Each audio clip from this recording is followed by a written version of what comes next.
Hey folks, we're back. In the last video we started talking a little bit about this divorce choke assembly. Now what you see here in front of you, this mounts into the intake manifold, and it does use a little bit of intake manifold heat to unwrap, but it essentially uses this controller in the same method I just talked about in the last video about how to determine if it needs an electric assist. It works exactly the same way. You see on the back of this, it's got where this goes in, this terminal. Try to be careful with this. You can actually still buy these new, but this is where it gets voltage in, and it comes around and it heats this thing up and does a lot of good stuff in here. But this is the rod right here. Oops, sorry about that. Let's sit in the intake, and then it kind of comes up on the carburetor used on those and operates the choke like this. So now this was a pollution controlling movement to do this. A lot of older Mopars through the 50s and 60s, a lot of cars actually in general, but mainly this was a Mopar thing. Chrysler, Dodge, Plymouth. If you're wondering what that is kicking on off, that's my space heater over there. Anyway, they used these type of chokes down through the years, on and on and on, but they never had an electric assist on it, and they were known. You still see people mention that they have a choked Chrysler that runs kind of rich and stuff like that. That's why, because these old electric, hot air chokes were just slow to open sometimes. So ideally, if you have an older Chrysler and Dodge Plymouth with one of these non-electric assist choke elements, you may need to think about upgrading it to an electric, because it'll improve your quality of life, that's for sure. And if you got any questions on this, please feel free to ask me. Alright, we're going to get into the last part of this. I'm going to try to do this all in this last clip here, so I'm getting kind of tired. Had a long day today. This is the big deal. It says, how do you adjust one of these chokes? Well, it's not as hard as you may think. Assuming that you have all your linkages hooked up and everything's moving freely, your choke element's good, it's bolted in like it's supposed to, you hadn't broken the bolts out of it, you hadn't stripped them, it's not hard to do. I'm going to use both these carburetors as an example. Now, this is a Rochester, but they're all pretty much, any of them will have the same kind of markings on them usually. Let's take a look at this hot air choke here. Now, electric, I think it kind of basically works the same way. So you may have the little marks that you'll see on this, but now you got to kind of look upside down here. But look at this, it says GM carburetor, and well, let's just do this.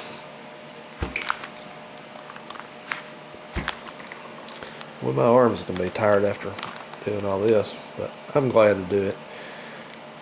See what we see here. This is GM carburetor, Rochester and all that. Made in USA, yaha, booyah. Alright, look up at the top right here. You see that? It says rich with an arrow this way, lean with an arrow this way. And what this means is, this means that when you loosen these bolts up, like I showed you I did over here, you can rotate this Bakelite choke element in this housing. Now you see over here it's got a little hash mark where my finger is. See, this one's kind of like right in the middle. This is a scale right here. So you can kind of imagine that GM kind of showed you where you need to be on this. You can start out in the middle like this and go from there. That's a good baseline. Just line this hash mark up, tighten her back up gently, go from there. But here I'm going to kind of tell you how to do this. Just what this is going to take some trial and error. It may take you a few days of starting it up and seeing how it behaves from a dead cold start. You can't do this on a warmed up engine. You can't at all. Don't do any kind of choke adjustments till you got a cold engine. Now you see this one is dead cold, and the choke plate with it set in the middle reading here, the middle lean rich scale there, it's closed. But look very closely at this. I want to show you. This is kind of how you kind of ballpark it. When you rotate this thing, which I'll do here. Now I'm sorry I didn't have a carburetor that was together enough to kind of demonstrate. I don't want to take this one loose, if I don't have to, because I think it's in good adjustment. Anyway, when you turn that thing, this choke, you'll watch this choke plate up here, and as you go lean with it, the lean direction, it'll kind of start flopping open a little bit, and it'll be up here. And then what you do is you get it kind of open and loosey-goosey right here towards the lean, on the lean side of the scale, and then you take you're supposed to take a screwdriver, but this is Bakelite and they're all old, so I prefer to take my fingers and do it, or this will happen. Somebody busted that one. You start kind of going back rich with it, and watch this thing here. When you start going back rich with it, it's going to kind of start closing up and closing up and closing up, and then pretty soon it'll be boom, all the way closed. As a preliminary adjustment, I don't like to go all the way closed with them. I just kind of go gently closed, so it rotates it closed, and then I go back lean till it just starts to bump open a little bit right there. And that should be a good starting point. And assuming, like I said, I can't stress the importance of having, if this is a hot air choke system, of having that in place. Those lines that I told you on that diagram. If you need to rewatch that video, please do, because it tells you everything you need to know about that. But what you'll have to do is you'll have to start it up and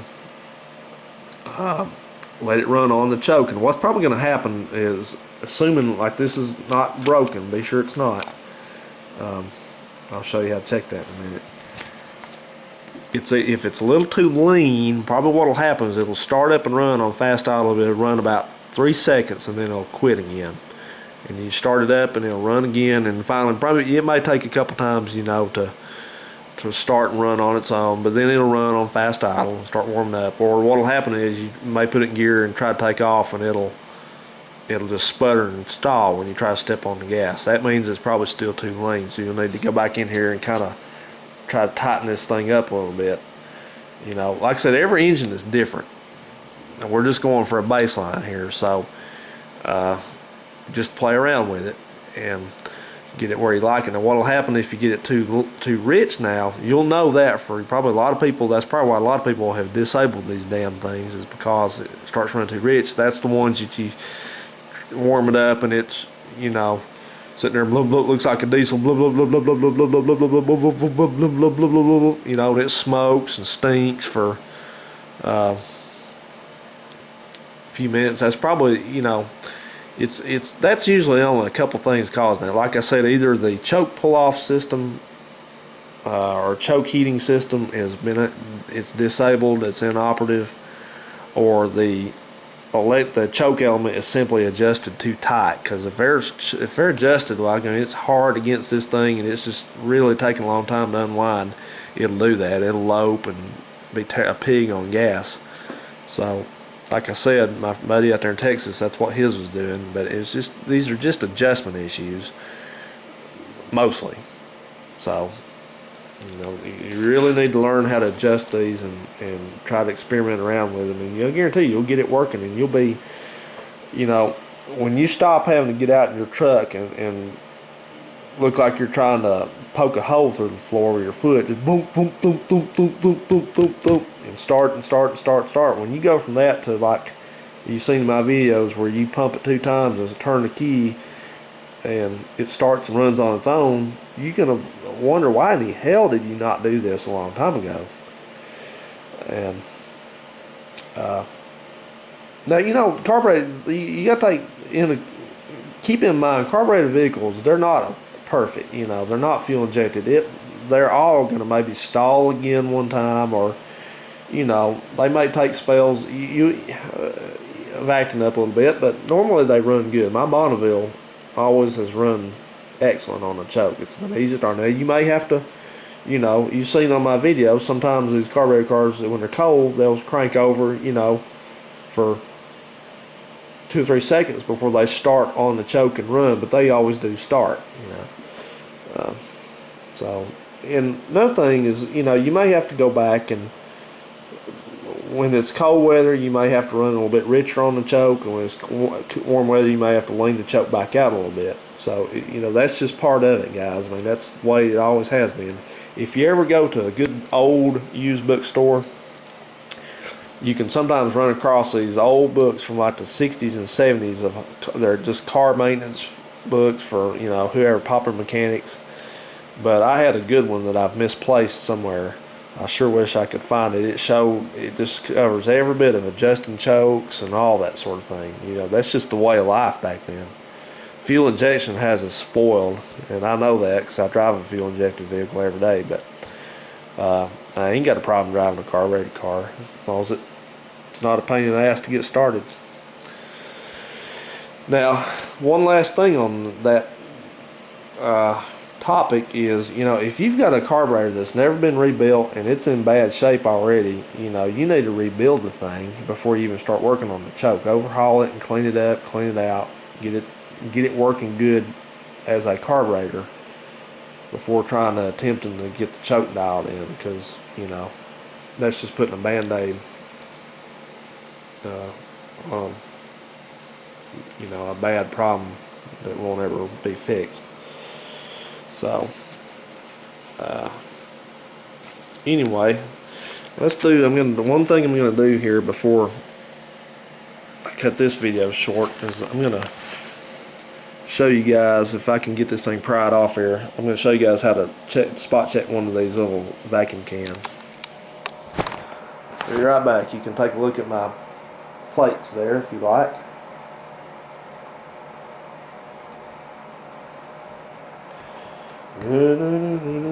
Boy, this thing's been on a long time. Good Lord. God damn it.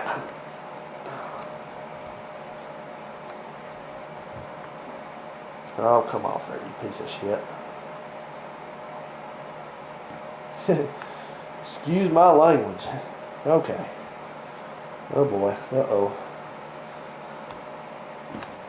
God damn it.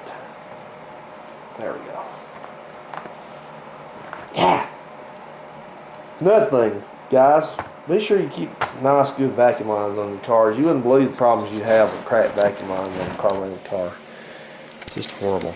But, all right, I fought that thing off there, so I'm gonna try to set the camera up here, and I'll show you how to. Oops.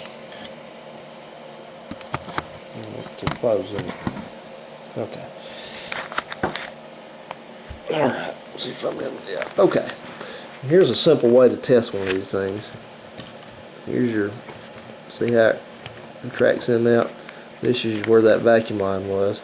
So all I'm going to do is I'm going to push this thing all the way in, like it would be if it had a vacuum seal on it. I'm going to put my finger on the end of it, and I'm going to let off of it, and we'll see if it's good or bad, whether it retracts outward or not.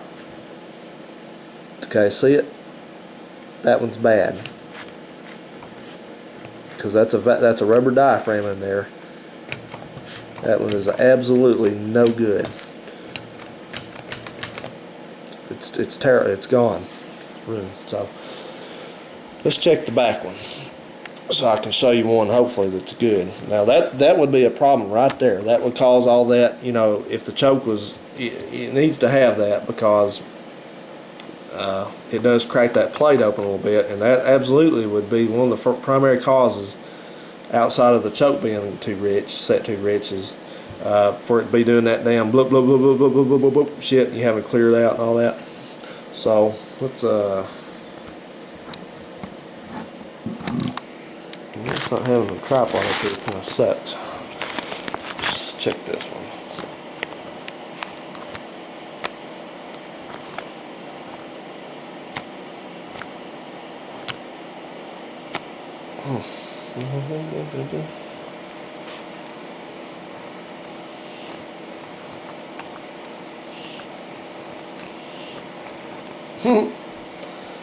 Well, I'm going around checking all these until I hopefully find a good one. Good Lord. These are, like I said, these are parts covered. I wouldn't use them like this. This one looks like it's probably a good one because I think I replaced this one when I was driving this car. Yeah, okay. In fact, I know it did. It was giving problems. Okay, this is the one on this old greasy 2G. So let me see if I can do this one-handed now. Here's their connection back here. Now these things you got to watch. Be careful when you watch this because some of them, like this one, they kind of go back out a little ways. That doesn't mean they're bad, but watch this closely. Okay, I'll let off of it. Now watch. See how it moved out? Now it doesn't look like it's doing much, but it actually is. See how it came on out when I let my finger off? That's how you tell if one of these is bad. And they're not much money. You got to run one of these. You got your choke working because it'll give you some shit when it's cold. Keep that as a parts carburetor. Okay, last in the video series I think I'm going to do is I'm going to just quickly show you how to set your fast idle on one of these. Back in the jiff.